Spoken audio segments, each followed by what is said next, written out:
This is All Out Politics, news, debate and opinion from Westminster. Well, time now for our daily debate.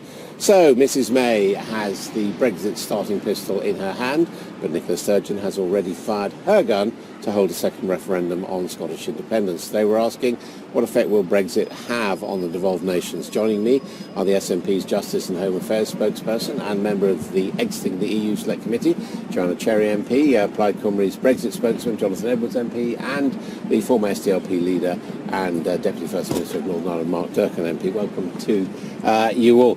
Mark Durkan, I just want to ask you, as a politician, do you think Nicola Sturgeon has played this one right? I think she did. I think it was a smart move by Nicola Sturgeon. But I don't want to make it as though it's just superficial politics. I think in the context of all the efforts that have been made to try to get engagement, to try to get some sort of response and sensitivity on the part of the British government, I think she wasn't left with much choice but to make the sort of move. But she showed a mastery of timing in making the move when she did, and clearly a lot of her own people think that she upset the Prime Minister's own timings this week. What do you think, Mr Edwards? Well, exactly. I think what we're seeing, of course, is the British government are still acting as if the UK is a unilateral state, but of course it's now a multi-polar state with four governments. Neither of the devolved governments were informed about the 12-point plan.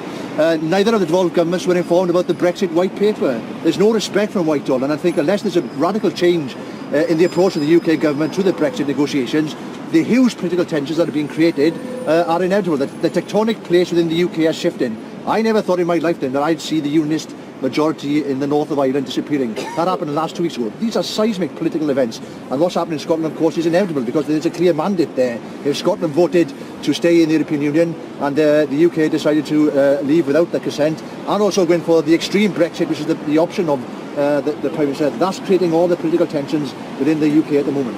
And yet, if you talk to Labour MPs and Conservative MPs, they're saying, look, we were told this was going to be once in a generation. Who does she think she is?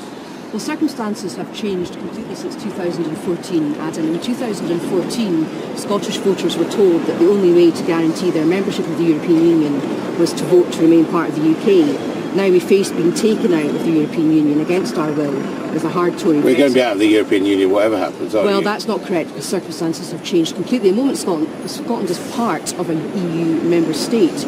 You'll be as well aware as I am, Adam, that recently the mood music from Europe, and particularly from Brussels, has changed completely. Jean-Claude Juncker, the current President of the Commission, said Scotland had earned the right to be heard.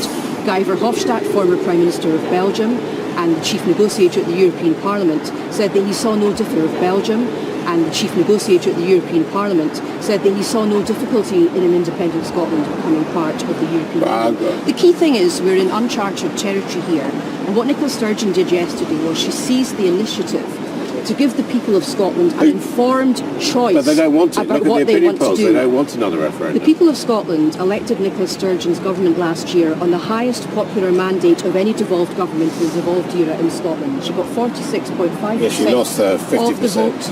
It's the highest. It's the second highest popular And now mandate of 60% any say they government don't in want a Western referendum. Europe. The manifesto that Nicola Sturgeon won her mandate on stated quite clearly that if there was a significant and material change of circumstances, such as Scotland being taken out of the EU against its will, then the Scottish Parliament could hold a referendum. She was elected in that, and what people forget, that although the SNP may not have an overall majority in the Scottish Parliament, parties which support the right to have a referendum, and independents do, because the Green Party, who together with the SNP form a majority, as you'll be aware, came out yesterday and supported the First Minister's position, which we're absolutely delighted about. Mark Durkan, where do you think this leaves Northern Ireland? Do you think a referendum on a border referendum is coming closer? Well, I think one of the first things that has to happen is any new UK-EU treaty has to specifically reflect the provisions in the Good Friday Agreement that mean there can be United Ireland by consent. That makes Northern Ireland unique in the UK because we're the only part of the UK that post-Brexit could join the EU without an Article 49 negotiation. And that's a key difference that has to be in the treaty. So far, the British government are reluctant because under Article 50, any country that leaves the EU can only rejoin under an Article 49 negotiation. Similarly, Scotland have been told that if they go independent, they can only rejoin the EU after an Article 49 negotiation. But remember, the Good Friday Agreement specifically provides for Northern Ireland being able to opt into United Ireland under the principle of consent.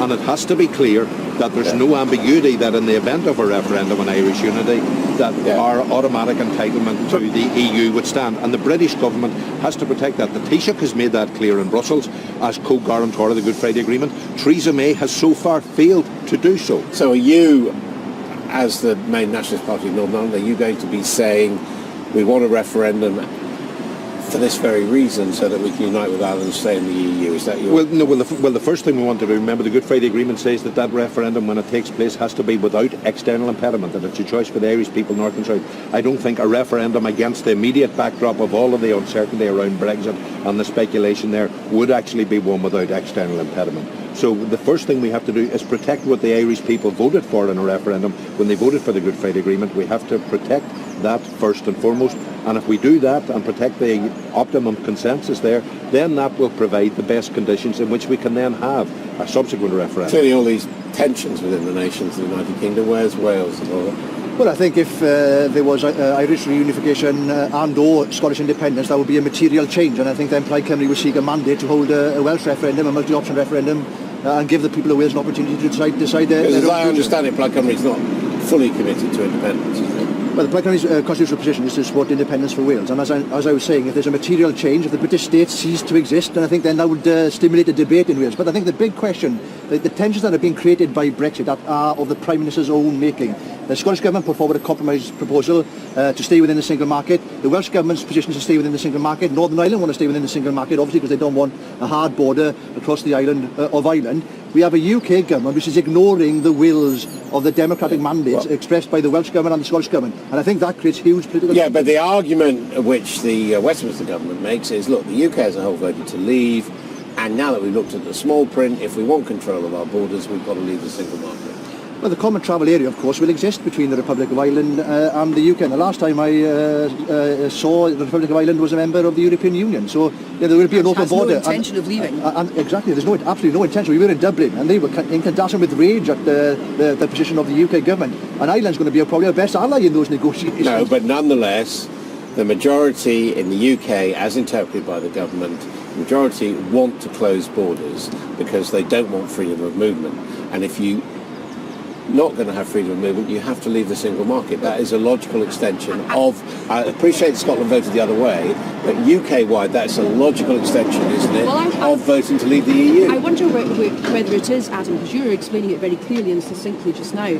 But of course, these issues were not discussed in any sort of detail. I understand that, I appreciate that. And many people campaigning for the Leave campaign said that if there was a vote to leave, Britain could remain part of the single market. Now, as Jonathan said, the compromise proposal put forward by the Scottish Government was that the Scottish Government should remain part of the single market. In fact, we suggested that the whole of the UK should remain part of the single market. Theresa May announced that the whole of the UK would be leaving the single market without any consultation with Scotland whatsoever, having promised last July that she wanted to have an agreed position with the devolved nations before she went into the Article 50 negotiations.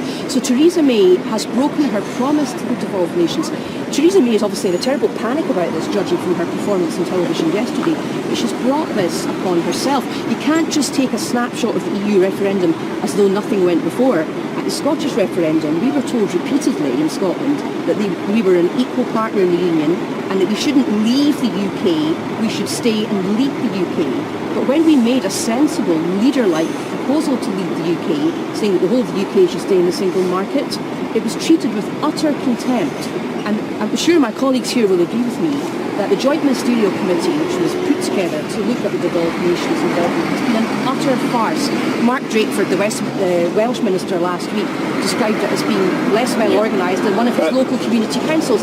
Its meeting for this week has been cancelled. No. It's a farce. Okay, I do want to come back though to this big dividing line, which is, I mean, you would accept that behind the vote for Brexit was a feeling that something needed to be done about immigration.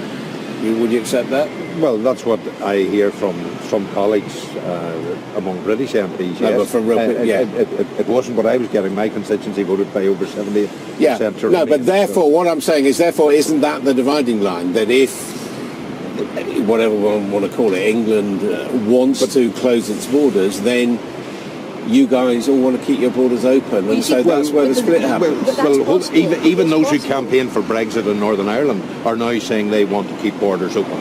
They say they want it to be virtually the same as far as the treatment of goods and people on the border in Ireland are concerned. Yet at the same time, they're saying they're part of this wider UK vote that is about closing borders. There's nonsense and contradiction on the part of the Brexiteers. They're making promises in Northern Ireland that they're saying they're determined not to have anywhere else. The opinion polls in Wales say that single market membership is far more important than controls on immigration, and that's because we've got an export-led economy. That's the reality of it. So if the extreme Brexit option preferred by the UK government is going to hit our economy, the Scottish economy and the Northern Ireland economy disproportionately, and that's why the approach of the UK government is so irresponsible. Okay, we're going to have to leave it there. Thank you all very much indeed.